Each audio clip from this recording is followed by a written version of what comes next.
Fíjate que vamos a hablar de un tema que nos va a costar un poquito de trabajo ponerlo en la perspectiva adecuada. ¿Sabe por qué? Porque constantemente recibimos mensajes contrapuestos, ¿no? Por un lado, tenemos que ser disciplinados, ordenados y en la búsqueda de la realización, del éxito, de la conquista. ¿De qué? De cuestiones materiales. Todo lo que hacemos en la vida va encaminado a que tengamos un seguro o una seguridad financiera, ¿no? A que tengamos un buen resguardo, que tengamos libertad económica o financiera, a que el dinero no sea problema para nosotros. Para eso vamos a la escuela, para eso ponemos o tratamos de poner un negocio o de realizar alguna actividad que nos permita esa facilidad. Pero por otro lado recibimos otra serie de mensajes en donde debemos de ser menos materialistas, tener cuidado con que el dinero no se convierta en lo más importante de nuestras vidas, porque si no nos convertimos en lo mismo que él es, algo metálico o algo metalizado. Entonces, ¿en dónde está la justa medida, el balance? ¿Cuándo debemos de dejar de pensar en el dinero para pensar en las cosas sensibles, emocionales, las cosas que tienen que ver más con el espíritu y el alma? Es muy difícil encontrar ese punto de equilibrio, ¿no le parece? Cuando vivimos en un mundo netamente material. Hoy Edmundo Sánchez está con nosotros para ayudarnos a entender dónde está el punto, el faro que debemos de seguir. Edmundo, ¿cómo estás? Muy bien, Javier, encantado de estar aquí como cada mañana.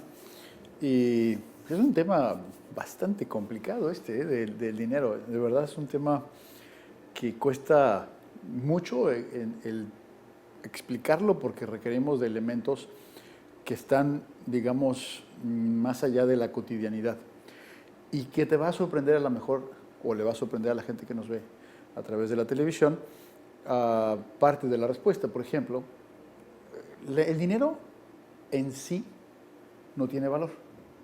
El dinero en sí no representa nada. Y la gente dice, ¿cómo? Sí, el dinero por sí mismo no representa nada. El dinero no tiene valor. Déjame darte un par de ejemplos un poco locos, un poco fantasiosos para explicar esto. Si tú fueras a pasar los próximos 20 años, o 30, o el resto de tu vida, en una isla desierta y te dan dos opciones, ¿qué te quieres llevar? Un baúl con picos, palas, cuerdas, cerillos, yo qué sé, o un portafolio de billetes de $100, pues ¿qué te llevas? Entonces ahí empiezas a entender que solamente en la locura contestarías un portafolio, ¿no? de billetes, porque en la isla desierta no representa nada, no genera nada. El dinero por sí no representa, no tiene valor. Eso es muy, muy importante de entender. Solo representa en función de lo que puedes obtener a través de eso. Entonces el dinero en principio es un símbolo que representa o es un vehículo que te lleva y te conecta con aquello que tú quieres tener. En otro ejemplo igual de locochón, imagínate una máquina del tiempo y que tú agarras tu portafolio lleno de billetes de $100 y te vas a la época de los aztecas, ¿no? Y empiezas ahí a querer comprar mercancías o poder comer y pues la gente se te va a quedar viendo y no sé, no creo que llegues muy lejos con tus billetes de $100 ahí en esa comunidad azteca de hace, no sé, 500 años, ¿no? Hasta más, de 800 años. Déjame agregar algo de lo que estás diciendo porque me parece formidable, ¿no? Aquí esto implicaría robarle un poquito de tiempo al tema para poder entender financieramente qué es el dinero, porque si usted abre, tomando tu ejemplo del portafolio con billetes, eso no es dinero, es cosa curiosa. El verdadero dinero tiene otras características, Claro. que es la capacidad de acumular valor, de Claro, resguardar valor. claro. Y el dinero, el billete, el dinero fiduciario no lo tiene, porque a final de cuentas hace mucho tiempo que dejó de tener un sustento en oro, no un respaldo en oro. Hoy por hoy el dinero no es más que papel y eso es lo único que valdría. Y lo que nosotros aceptamos creer que vale. El gobierno nos dice, esto vale $20 o 20 pesos. Así es. Y tenemos que creerlo, nada más porque creemos, ¿eh? En realidad es increíble. Es un acuerdo. Es un Es acuerdo. un acuerdo de que eso vale y representa. De hecho, tienes toda la razón. Históricamente, las primeras monedas eran sustancias de consumo, ¿no? El salario viene de la sal, que era lo que se le pagaba al trabajador en sal, porque era una sustancia muy importante. Entonces, las primeras monedas pues son la sal, el sándalo, el jade, cosas que de alguna manera todo el mundo quería tener y que representaban ese valor a través de la posesión. Entonces, y después, el siguiente nivel son los materiales preciosos. Primero es el consumo, que es el cacao y sal específicamente. Después viene los metales y los objetos preciosos, jade, oro, plata. Luego viene la medida, por eso nuestro peso se llama peso, porque tenía que dar un peso en gramos de cierta cantidad de plata. Y muchas monedas del mundo hispanoparlante se llaman peso, por el peso colombiano, el peso argentino, porque pues, ese mismo sistema tiene que tener un peso en gramos la moneda para que valiera lo que se supone que tiene que valer. Pero después viene el billete, ¿no? Y viene esa sustitución en la que no tengo el valor del oro, de la plata, pero te doy una representación, un pago. Inclusive nuestros billetes, que no sé si lo digan, creo que ya no, decían el Banco de México pagará, era como un cheque, Era ¿no? como un cheque. Que tenía un fondo, eso es lo interesante, y las reservas de oro. Pero ahora ya ni siquiera existen, ahora nada más es la pura promesa. Finalmente tienes mucha razón. Y ya estamos en un siguiente nivel, Javier, hablando del dinero, estamos en el dinero virtual. Virtual, que ya es peor. mucho del dinero que ya no existe. Ya ¿no? ni siquiera hay que imprimirlo. Ya ni siquiera hay que O imprimirlo. sea, ya no existe. Ya ni no siquiera. existe. Es impresionante. ¿Y esto por qué lo comentaba? Porque siguiendo su ejemplo, si tuviéramos que tomar en cuenta el llevarnos una bolsa llena de billetes o una bolsa llena de pepitas de oro al tiempo de los aztecas, ahí sí tendría valor. Iba a tener todavía valor. Así es. Pero entonces, si hacemos esta comparación, hay mucha gente que en la crisis, en el momento de decidir cómo brincar de un barco, cómo salvar su vida, ¿qué se lleva? ¿Qué se lleva para...? Mucha gente opta por el simbolismo de lo que es el oro, Claro. o lo que es el billete, ¿verdad? ¿Por qué decidimos eso en última instancia?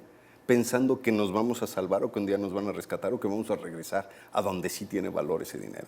Por supuesto, y no deja de ser una ilusión, no deja de ser una ilusión que te conecta con el deseo que tú tienes.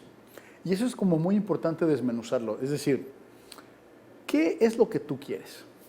Y la gente dice, quiero dinero. No, no es cierto. Porque el dinero no te va a generar nada. Lo que tú quieres es el carro que te quieres comprar, o el yate que te quieres comprar, o el viaje que quieres hacer. Entonces, una manera muy efectiva de reducir la angustia que nos lleva al dinero, y que de acuerdo a muchos expertos en prosperidad y abundancia, entre más angustiado estés por el dinero, más lo alejas. Y no sabemos explicar por qué, pero todo el mundo coincide, los expertos que hablan de dinero y la parte de mentalismo, metafísica, etcétera, te dicen que entre más angustia le pongas a la onda del dinero, más lo vas a alejar de tu vida. Entonces, creo que algo que nos puede ayudar a eliminar esa angustia y esa tensión, digamos, estrés o nerviosismo acerca del dinero, es desmenuzar el simbolismo y entender que lo que quieres no es dinero, lo que quieres es un algo que lo representa. Y la cosa no para ahí. Tú no quieres ese algo, tú lo que quieres es la experiencia que está ligada al objeto. Y eso, Javier, es muy importante. Entonces, cuando tú te das cuenta que lo que estás buscando es seguridad, tranquilidad, alegría, gozo, entonces puedes enfocarte a experimentar eso en la vida y después, curiosamente, el dinero empieza a fluir.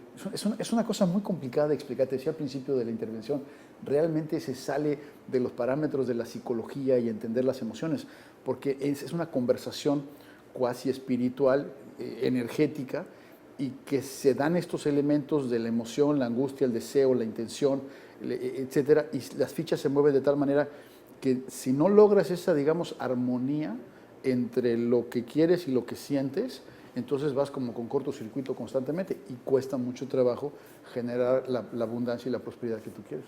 ¿No es relativo eso, Edmundo? ¿No es relativo es decir, a la impresión que te causa?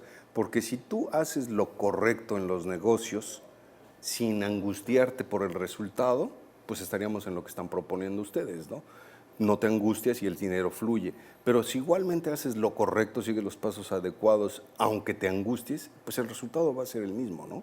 Es decir, ante los pasos adecuados y correctos, Sí. porque son matemáticas a final de cuentas. No necesariamente. Hay gente que hace exactamente lo que le dicen que haga y sigue el librito y truena el negocio. O sea, si fuera así, todo el mundo tendría éxito en todos sus negocios. Y de hecho hay gente que te puede confirmar, empresarios de gran éxito y gran renombre, y que hemos tenido aquí en el foro algunos invitados hace tiempo. Pero eso es debido a la teoría del caos, ¿no? Según esto, o sea, finalmente... Entonces explícalo como quieras, pero gente que tiene el mismo esquema de negocio y lo reproduce en 3, 4 negocios, uno le funciona, 3 le truenan. Exacto. Es muy complicado de entender, o sea, no es tan sencillo seguir la fórmula. Obviamente, y esto es un principio de psicología del éxito, obviamente el éxito deja pistas, y eso es muy importante, ¿no? O sea, quien ha hecho una fortuna o quien ha tenido un buen negocio, deja por ahí en el camino cosas que hay que imitar, que hay que seguir. Hay ciertas fórmulas, hay ciertos principios fundamentales que el éxito te va a exigir en cualquier cosa que hagas, no nada más de los negocios. Pero hay un factor X, hay un factor, algo que no sabes en qué momento, por el timing, porque la moda cambia, gente que hace una inversión porque 3, 4 amigos les fue muy bien y siguen el mismo camino, pero el momento cambia y resulta un desastre. Entonces, hay muchos factores que no nada más es seguir la fórmula. Yo creo que hay mucha parte, yo sí creo, que hay mucha esta parte de una relación psicoemocional, y te digo, cuasi espiritual, cuasi energética o espiritual energética, no lo sé, que tiene mucho que ver con esa generar una conciencia de prosperidad y de abundancia que sea diferente. Y creo que tiene que ver con una conciencia, Javier, porque algo que me llama mucho la atención es la distribución de la riqueza, por ejemplo, en el mundo, ¿no? En Estados Unidos, el 5% de la gente tiene el 95% del dinero. En México está todavía más grave. Pero algo que a mí me llamó la atención es, ¿qué crees que sucedería si agarras el 95% del dinero y lo repartes entre el 95% de la gente? ¿Sabes lo que dicen los expertos que sucedería? Y son expertos en economía, no en mentalismo y demás. Que en 5 años estaría otra vez igual. Sí, por supuesto. Es que son ciclos, así es. Y porque son patrones, ¿no? De cómo te comportas, de cómo sientes, de que te asustas, de que a lo mejor no sabes invertir. Entonces hay una serie de nociones. Y es una parte, como te digo, muy complicada, porque una buena parte tiene que ver con lo que tú dices, con conseguir un sistema de principios, con entender cómo funcionan las inversiones, entender el dinero, qué es en realidad, y que existe la inversión, que existe el riesgo, que existe el retorno, cómo puedes minimizar el riesgo en el tiempo, cuándo ser agresivo, cuándo no. O sea, hay una serie de cosas que la gente a lo mejor no entiende, que son bastante sencillas, pero el mundo financiero lo ha querido hacer como complejo. Es un poco como los médicos que te hablan en términos así de, usted tiene una cefalea crónica. Para cerrar el club. Exactamente, claro. En lugar de decir, a usted le duele mucho la cabeza.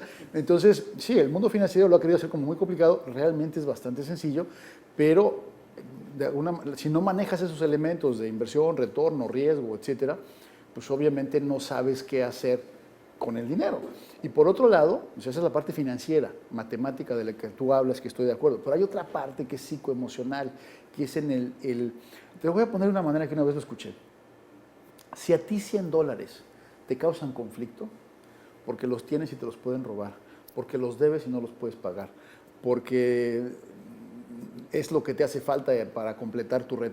Si a ti $100 te descuadriculan, el universo no te va a mandar 1000, porque entonces te vas a volver loco. Entonces es una manera que lo escuché hace muchos años y me gusta mucho, que va por ahí la cosa, ¿no? Oiga, y imagínese usted este equilibrio emocional del que hablamos. ¿Qué pasaría si a usted le dan una maquinita, una impresora de esas, digo, suponiendo algo hipotético y mágico, para imprimir billetes de $20, que serían legales? No serían falsificación, nadie notaría la diferencia porque mágicamente serían iguales a los que imprime el gobierno. ¿Quién de nosotros con una maquinita como esas decidiría irse a descansar, irse de vacaciones o irse a estar con la familia? Porque eso implicaría dejar de imprimir billetes de $20. Usted tendría esta maquinita por un año, ¿qué haría? ¿Dónde está la angustia? Vamos a hacer una pausa comercial, si nos permites, Edmundo, y me dices cómo podemos descubrir esta magia del equilibrio entre el hacer dinero o hacer espiritualidad. ¿Nos das tus números de contacto antes, por favor? Con mucho gusto, pueden encontrar en el 619-618-2864, 619-618-2864. En Tijuana, un teléfono celular 664-184-0434, 184-0434. Le invito a una conferencia en San Diego este lunes 5 de septiembre, 7 de la tarde. Más detalles a la oficina de San Diego, 619-618-2864. Vamos a hacer esta pausa, pero antes Aida nos hace una recomendación.